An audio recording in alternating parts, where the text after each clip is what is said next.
오늘도 성경 말씀 같이 봉독하고 말씀 생각하도록 하겠습니다. 하나님의 말씀 누가복음 1장 31절로 33절 말씀입니다. 보라, 내가 잉태하여 아들을 낳으리니 그 이름을 예수라 하라. 그가 큰 자가 되고 지극히 높으신 이의 아들이라 일컬어질 것이요 주 하나님께서 그 조상 다윗의 왕위를 그에게 주시리니 영원히 야곱의 집을 왕으로 다스리실 것이며 그 나라가 무궁하리라. 아멘. 기도하겠습니다. 사랑과 은혜가 풍성하신 하나님 아버지 감사합니다. 이 시간도 하나님의 말씀을 생각하는 소중한 시간입니다. 이 말씀들이 우리들 마음밭에 떨어져 그대로 열매로 결실하게 하옵소서. 늘 감사하며 사는 저희들이 되게 하여 주시옵소서. 예수님 이름으로 기도드리옵나이다. 아멘. 여러분, 다시 만나서 반갑습니다. 주님의 사랑으로 여러분들을 진심으로 사랑합니다. 또 한 주간 지나가면서 감사할 일은 무엇인지 한번 돌이켜보시기 바랍니다. 날씨는 추워지지만 하나님의 따뜻한 손길 아래서 하루하루 은혜 가운데 살아간다는 것이 우리에게 얼마나 감사한 일인지 모릅니다. 감사를 잃어버리지 않고 늘 감사가 넘치는 여러분의 삶이 되기를 바라겠습니다. 12월에는 성탄절이 있습니다. 성탄절 정말로 기뻐하고 정말로 감사해야 될 이유가 있는 사람들이 바로 우리 그리스도인들, 기독교인들입니다. 기뻐할 이유를 알잖아요.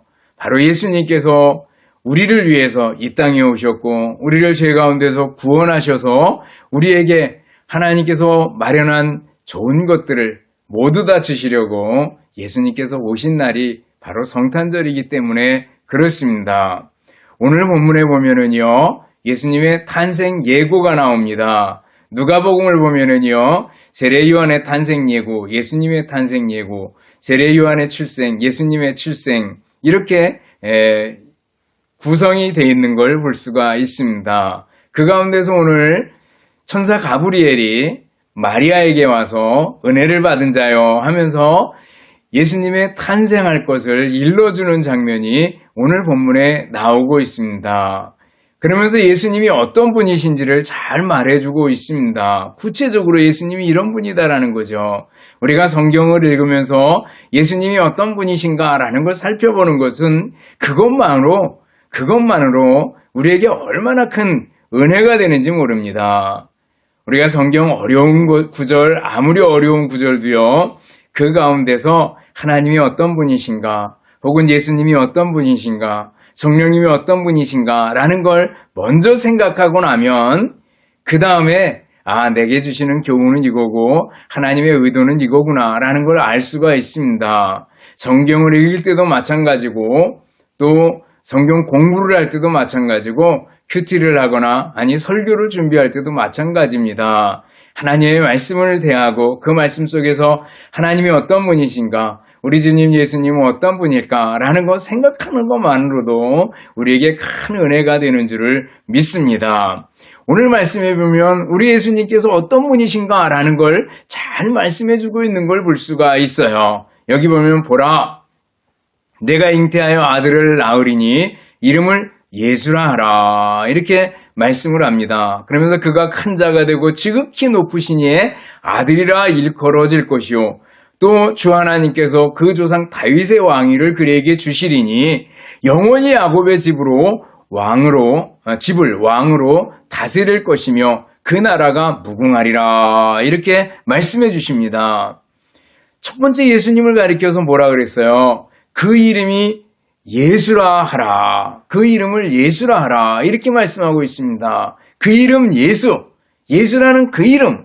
마태복음 1장 21절 보면 명확하게 해석을 해놨습니다. 마태복음 보면 요셉에게 나타나서 마리아 데려와라 라는 말씀을 전해주면서 이 말씀을 해주시죠. 아들을 낳으리니 이름을 예수라 하라. 이는 그가 자기 백성을 그들의 죄에서 구원할 자이심이라 하니라 이렇게 말씀하고 있습니다. 자기 백성을 죄에서 구원할 자다라고 말씀하고 있습니다. 예수 그 이름의 뜻은요 구원자, 구원주, 구세주 그런 뜻이 있습니다. 예수님께서 우리를 구원하려고 오셨대요. 어디로부터 구원합니까? 무엇으로부터 건져내려고 오셨습니까? 바로 죄로부터입니다. 우리를 죄 가운데서 구원하기 위해서 예수님께서 오셨다라는 거예요. 죄, 성경에서는요, 이 죄를 아주 심각하게 다룹니다. 사람들은 그냥 죄를 가볍게 내가 사람 찔러 죽이지 않았으니까 바리새인들도 그랬어요. 내가 뭐 남의 것을 훔치거나 남에게 해를 끼치지 않았으니까 나는 도덕적으로 완벽하니까 이 정도가 아니라 죄를 하나님의 법에 불순종한 거 그리고 하나님 명령에서 어긋난 거 이런 것들을 모두 다 죄로 생각을 했습니다. 우리들 마음속 깊이에 있는 모든 죄들 그냥 그저 다른 사람을 때린 거 이거 아니라 우리 속에서 나오는 미움과 시기와 질투와 그리고 우리 속 깊숙이에서 나오는 모든 나쁜 생각들을 죄라 이렇게 얘기를 합니다. 교만함 같은 거는 잘 드러나지 않잖아요. 그렇지만 깊숙이에서부터 쑥 불거져 오는 그런 모습을 볼 수가 있습니다. 성경에서는 죄를 매우 심각하게 다룹니다. 죄에 그럴 때는 관역에서 빗나간다. 관역을 정확하게 맞춰야 되는데 사람의 제일 되는 목적이 하나님의 영광을 위하여 사는 건데 하나님을 영화롭게 하며 그를 영원토록 즐거워하는 건데 정확하게 맞춰야 되는데 거기서 빗나간 거 이게 죄라는 겁니다. 또 기차 레일이 있는데 레일을 따라 쭉 기차가 달려가야 되는데 그 레일에서 벗어나는 거 이게 바로 죄라는 거죠. 성경에서는 죄를 심각하게 다룬다 그랬는데 죄는요 성경에서 무엇에 비유하는가 하면 옛날에 그 한센씨병에다가 비유합니다. 이 나병은요 아주 지독해서 그때 예수님 당시만 해도 불치의 병이었습니다. 그래서 사람의 몸, 눈이나 피부나 이런 것들을 아주 상하게 만들어버리는 그런 병이죠. 그래서 그 병이 한번 달라붙으면 떨어지지 않습니다. 그리고 이렇게 점점점 자라가고 퍼져갑니다. 다른 사람에게 옮겨주는 전염성이 있고 파괴성이 있습니다. 근데 죄도 똑같습니다. 죄가 그래요. 우리에게 한번 붙으면 잘 떨어지지 않습니다. 그 죄를 무엇으로 해결할 수 있는 방법이 없어요. 예수님 외에 방법이 없죠. 방법이 없어요. 죄가 그토록 한번 달라붙으면 떨어지지 않으려 합니다. 우리 속에서 자라갑니다. 피부병이 퍼지듯이 자라갑니다. 그리고 나만 죄 짓고 마는 게 아니라 다른 사람에게 죄를 전달하고 전염하게 됩니다. 하와가 선악과를 따먹고 아담에게 주듯이 마치 죄가 이렇게 퍼져나갑니다. 결국 죄는 뭐예요? 처음에는 그럴듯하고 보암직도 하고 먹음직도 하고 그렇겠지만 결국은 사람을 파괴시키는 역할을 하는 게 죄다라는 거예요. 그런 의미에서 성경에서는 죄를 매우 심각하게 다룬다라는 거예요. 바울사도는 그래서 이 사망의 몸에서 누가 나를 건져내랴 얘기하고 있잖아요. 탄식하잖아요. 죄가 우리에게 들어올 때 우리는 매우 심각해집니다. 이 죄의 문제를 해결할 수 있는 방법은 아무것도 없습니다. 무엇으로 해결할 수 있겠는가라는 거예요. 나의 죄를 씻기는 그 찬송이 있잖아요. 울어도 못하고 참아도 못하고 나 스스로 이 죄의 문제를 해결할 수가 없습니다. 근데 하나님은 어떤 분이에요? 하나님은 사랑의 하나님이에요. 인간을 엄청 사랑하셔요.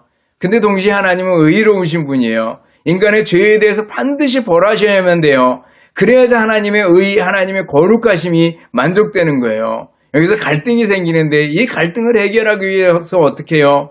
이 죄의 문제를 해결해야 되는데 그러기 위해서 바로 예수님을 이 땅에 보내주신 겁니다. 그리고 예수님이 오신 날이 바로 성탄절 아니겠어요? 예수님이 이 땅에 오셔서 십자가를 지셨다라는 거예요. 십자가는요, 예수님의 죄 때문이 아니에요. 바로 저와 여러분들의 죄, 우리 인간의 죄 때문입니다. 인간이 죄를 지으면 죄 지은 당사자가 아픔을 당하고 벌을 받아야 됩니다. 근데 예수님께서 우리의 죄를 이렇게 대신 전가라고 얘기합니다. 대신 옮겨서 예수님께로 옮겨서 예수님이 진노, 하나님의 벌, 하나님의 무서운 진노를 감당하신 거죠. 하나님께서는 인간을 사랑하신다라는 걸 예수님 십자가를 통해서 보여줍니다. 그리고 인간의 죄의 문제를 십자가에서 또한 해결해 줍니다. 예수님의 십자가는 하나님의 사랑과 하나님의 공의를 동시에 만족시켜 주시는 그러한 십자가다라는 거예요. 저는 학교에서 아이들에게 이렇게 복음 제시를 할 때가 있었습니다. 그때 그 예화 중에 제가 조그만 때 동네에서 있었던 예를 들기를 좋아합니다. 우리 동네에 복남이란 아이가 살았습니다. 그 아이가 겨울이었는데 겨울에 땅깡 얼고 그리고 살짝 눈이 덮인 그런 상태였습니다. 둔덕이 아주 넓은 둔덕이 쭉 아주 완만한 경사가 이어진 그런 곳이었는데 거기 구덩이를 하나 파놨습니다. 그 구덩이는요, 봄에 퇴비로 쓰려고 인분을 모아놓은 그런 구덩이였습니다. 똥구덩이죠. 근데 그 구덩이가 겨울이면 이렇게 얼고 중간중간 그 열기 때문에 조금 녹아있곤 했습니다. 근데 이 아이가 거기서 놀다가 빠졌습니다. 그렇지만 그 깊이가 깊지 않아서 얘가 나왔습니다. 나와서 엄마한테 갑니다. 자, 보셔요. 여러분들이 엄마라고 생각해 보셔요. 이 아이가 울면서 왔습니다. 그랬을 때, 이 아이가 정말, 똥통에 빠져가지고 얼마나 고생이 많았냐. 그래가지고 가자마자 덥석 안아줄 수 있겠느냐라는 거예요. 그럴 수 없잖아요. 먼저 무엇부터 해야 돼요? 씻겨야 되잖아요.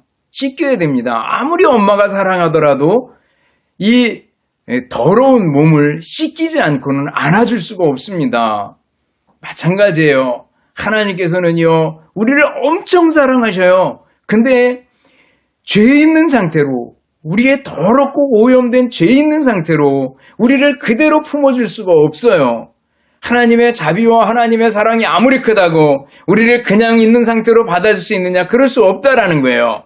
그래서 어떻게 해요? 이 죄의 문제를 해결해야 되고 죄를 씻어줘야 돼요. 씻기는 방법이 뭐예요? 바로 십자가입니다. 십자가를 통해서 우리의 죄가 예수님에게로 옮겨지고 그리고 예수님이 대신 벌을 받으신 거예요. 하나님의 무서운 진노를 예수님께서 십자가 위에서 담당하신 겁니다. 그래서 예수님께서 우리를 위해 죽으시고 우리를 위해 다시 사흘 만에 살아나신 것을, 부활하신 것을 우리들이 압니다. 예수님이 감당하신 일이에요. 이게 복음입니다. 이게 바로 인간을 구원하기 위한 길이었습니다. 놀라운 일입니다. 너무너무 쉬워서 사람들은 이것을 받아들이기를 어려워합니다. 그러나 예수님께서 우리 죄를 위해서 죽으시고 우리에게 구원의 길을 열어주신 겁니다.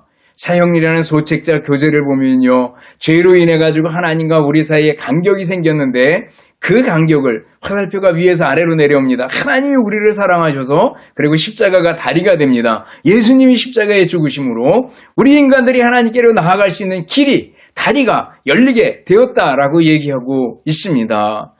예수님입니다. 바로 예수, 그 이름의 뜻에 구원, 구주, 그런 뜻이 있습니다. 그렇다면 우리들 예수님을 향해서 어떻게 해야 되겠어요? 당연히 예수님 믿어야죠. 여러분들 예수님 믿는 거 감사할 수 있기를 바랍니다. 그리고 예수님을 믿었다면 어떻게 돼요? 예수님 이름 높이고 예수님 찬송하며 살아야 됩니다. 예수님께 감사하며 살아야 됩니다. 예수 이름 높이세요. 예수님의 이름을 찬양하고 찬송해야 될 사람이 우리들입니다. 그 이름을 예수라 하라. 바로 예수라는 그 이름 자체를 대할 때마다 우리는 두렵고 떨리는 마음으로 대하고 주님을 찬송하고 또 찬송하는 우리들이 되어야 될 줄 압니다. 두 번째 호칭이 나옵니다. 두 번째 뭐라 그랬어요? 두 번째는 큰 자가 되고 그랬습니다. 그가 큰 자가 된다. 32절에 보면 큰 자, 예수님을 큰 자라고 표현하고 있습니다.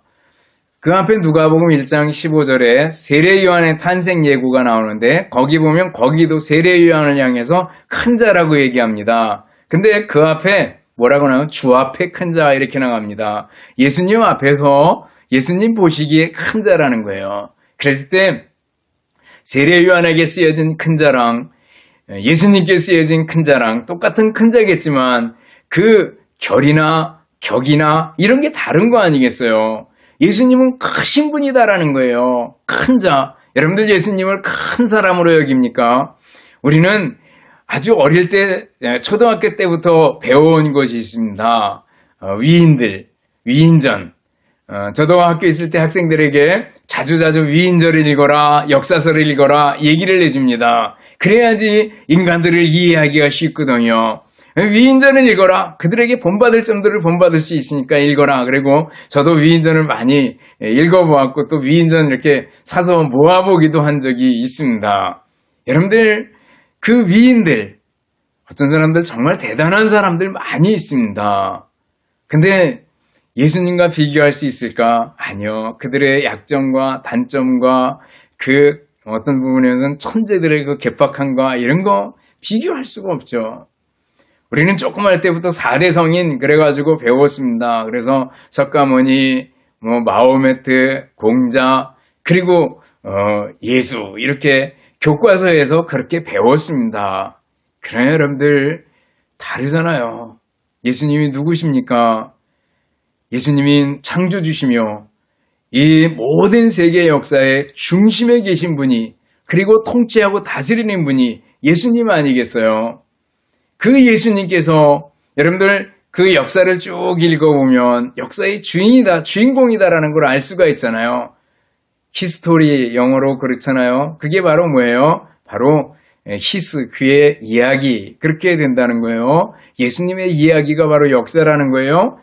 그리고 BC, Before Christ와 그리고 안노 도미니가 있잖아요. 그래서 그 주전과 주후, 예수님 전과 예수님 후로 나뉘게 되는 걸 볼 수가 있습니다. 우리는 지금 서기 2021년 이렇게 얘기를 합니다. 서기 이렇게 쓰지만 서양 달력 이렇게 쓰지만 실제로는 주후, 예수님 오신 후 이렇게 되는 거 아니겠어요?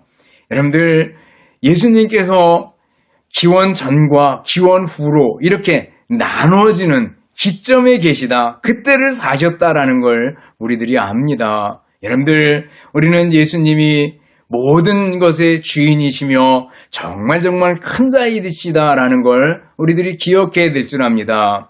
어느 날 영국의 수필가 겸 시인인 찰스 램이라는 사람이 있었습니다. 그리고 이분이 세계적인 문학가들과 함께 모여가지고 여러 가지 담화도 나누고 토론도 나누고 이렇게 하고 있었습니다. 그러다가 셰익스피어와 예수님에 관한 얘기가 나왔습니다. 그때 이분이 한 말이 아주 유명합니다. 두 분의 중요한 차이는 셰익스피어가 이 방에 들어오면 우리 모두는 존경의 표시로 다 일어나서 그를 맞이할 것입니다. 그렇지만 예수님이 이 자리에 오신다면 우리는 자리에 일어나서 무릎을 꿇고 엎드려서 그분을 겸손히 경배할 것입니다. 라고 얘기를 했어요. 여러분들 세상의 위인들의 정기를 봐도요 굉장히 훌륭한 분들이 얼마나 많이 있는지 모릅니다. 그분들을 향해서 우리는 자리에 일어서서 영접할 수 있다는 거예요. 그렇지만 예수님이 오신다면 우리는 그 앞에 무릎을 꿇고 경배할 것이라는 거죠. 아주 적절한 표현이라고 생각이 됩니다. 예수님은 크고 위대한 분입니다. 위대하고 강하신 주님 그러잖아요. 크신 주께 영광 돌리세. 여러분들 크신 주께 영광 돌리는 여러분들이 될 수 있기를 바랍니다. 큰 자라고 표현하고 있습니다. 예수님을 큰 자로 여길 수 있기를 바랍니다. 그런 의미에서 예수님에 대해서 함부로 말하거나 예수님에 대해서 헛되게 부르거나 예수님을 여기저기 끌어들여서 말하면 안 됩니다. 제3계명이 뭐예요? 여호와의 이름을 망령되이 일컫지 말라. 그런데 헛되이 부르지 말라라는 거죠. 말하다가 걸핏하면 막 끌어들여가지고 자기에게 맘대로 그냥 적용시켜버리는 경우가 있는데 상당히 조심해야 합니다. 예수님의 이름 중요하고 예수님이 큰 자 위대한 분이다 그랬을 때 그분의 이름을 높이며 또 그분께 찬송하고 감사하는 우리들이 되어야 될 줄 압니다. 세 번째 나오는 게 뭐예요? 예수님이 어떤 분이라 그랬어요? 지극히 높으신 이의 아들이다 그랬습니다. 지극히 높으신 이 누구를 가리켜요? 하나님이죠. 하나님의 아들 되신다라는 거예요. 그가 큰 자가 되고 지극히 높으신 이의 아들이라 일컬어질 것이요 그랬습니다. 지극히 높으신 분의 아들, 하나님의 아들, 그렇습니다. 여러분들 예수님을 믿습니까? 예수님을 믿는다라는 것은 예수님을 하나님의 아들로 믿는 거고 바로 예수님이 신성을 가지신 하나님이시다라는 걸 믿는 겁니다. 예수님이 전능하신 하나님이다라는 걸 믿는 겁니다. 사람들이 나를 누구라 하느냐 이렇게 제자들한테 예수님께서 물으셨습니다. 그러자 제자들이 막 대답을 합니다. 선지자라고 말합니다. 엘리야라고 말합니다. 선생이라고 말합니다. 랍비라고 말합니다. 우리 같으면 성자라고 말합니다. 성인이라고 말합니다. 뭐 여러 가지를 말할 수 있을 거예요. 그래서 예수님께서 그러면 너희는 나를 누구라고 하느냐. 그러니까 베드로가 탁 나섭니다. 주는 그리스도시요 살아계신 하나님의 아들이십니다 라는 거죠. 주는 우리가 기다리던 메시아 그리스도고 주님은 바로 하나님의 아들입니다. 이게 바로 신앙 고백의 근본이 됩니다. 신앙을 고백한다 그랬을 때 바로 그것은 예수님을 하나님의 아들로 믿느냐라는 게 중요하다라는 거예요. 여러분들 예수님을 하나님의 아들로 믿고 고백할 수 있기를 바라겠습니다. 예수님을 하나님의 아들로 믿을 때, 지극히 높으신 이의 아들로 믿을 때 우리에게는 정말 힘이 생기죠. 내가 예수님 믿고 사는 게 얼마나 감사하고 얼마나 즐거운 일인지 다시 한번 생각하게 됩니다. 지극히 높으신 분의 아들, 그랬을 때 그 예수님을 다시 한번 높이며 또 찬송할 수 있기를 바랍니다. 여러분들 지금 세 가지까지 살펴왔는데 계속 그렇잖아요. 예수 그 이름 구원, 예수, 또 큰 자, 지극히 높으신 분의 아들, 그랬을 때 계속해서 우리에게 적용되는 건 뭐예요? 찬송해야 된다라는 거예요. 혹시 여러분들 찬송을 잃어버리진 않았습니까? 찬송을 다 잊어버리진 않았습니까? 다시 한번 찬송하는 사람 될 수 있기를 바랍니다. 그 이름 예수, 큰 자, 그리고 지극히 높으시는 아들, 지극히 높으신 이의 아들 예수 그리스도를 향해서 찬송할 수 있기를 바랍니다. 그리고 마지막에 또 하나 뭐라 했어요? 오늘 본문에 보면 다윗의 왕위를 가지신 분 그랬습니다. 다윗은 당시에 유대인들이 가장 존경하는 왕이었습니다. 가장 통치자로서 모범적이고 그리고 가장 그 모델이 되는 왕이 바로 다윗이었습니다. 근데 바로 예수님께서 다윗의 왕위를 가지신 분으로 우리에게 오셨대요. 예수님이 우리의 왕으로 오셨대요. 왕이 하는 일은 뭡니까? 다스리고 통치하는 일을 합니다.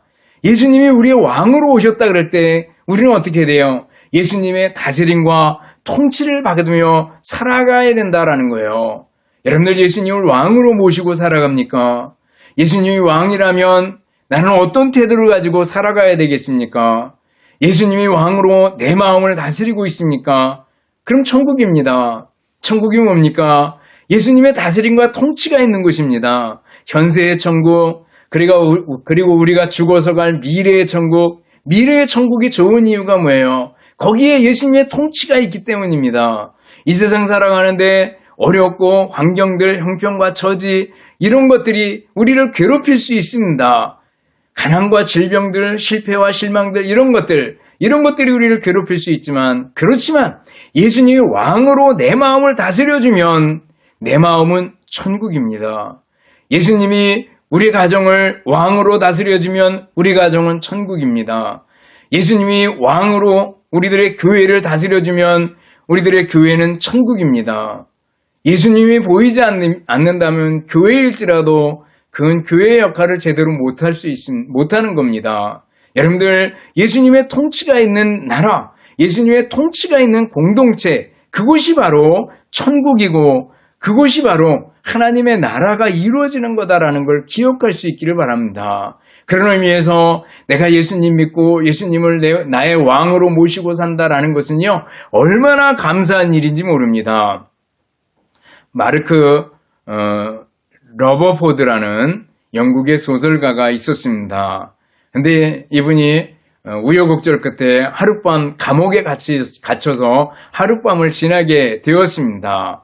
그리고 나서 나와가지고 글을 하나 썼는데 그 글에 이렇게 얘기합니다. 지난밤에 예수님께서 내 깜방에 찾아오셨습니다. 그래서 하루를 보내게 되었습니다. 근데 예수님이 찾아오시자 감방 안에 있던 모든 것들이 마치 루비처럼 반짝이는 것 같은 기쁨이 내 가슴 속에 가득 찼습니다. 라고 고백합니다. 예수님이 찾아오셔서 예수님과 함께할 때 비록 감옥이었지만 내 마음 속에 루비 보석으로 반짝이는 것처럼 그 가슴 속에 기쁨이 넘쳤다고 말씀하고 있습니다. 예수님이 함께 하시는 곳, 그곳이 바로 천국입니다. 바울사도는 감옥에 있었지만 감옥 바깥에 있는 사람들에게 기뻐하라, 내가 다시 말하노니 기뻐하라 그랬습니다. 왜요? 바울사도 속에 예수님이 왕으로 계셨기 때문에 그게 가능했습니다.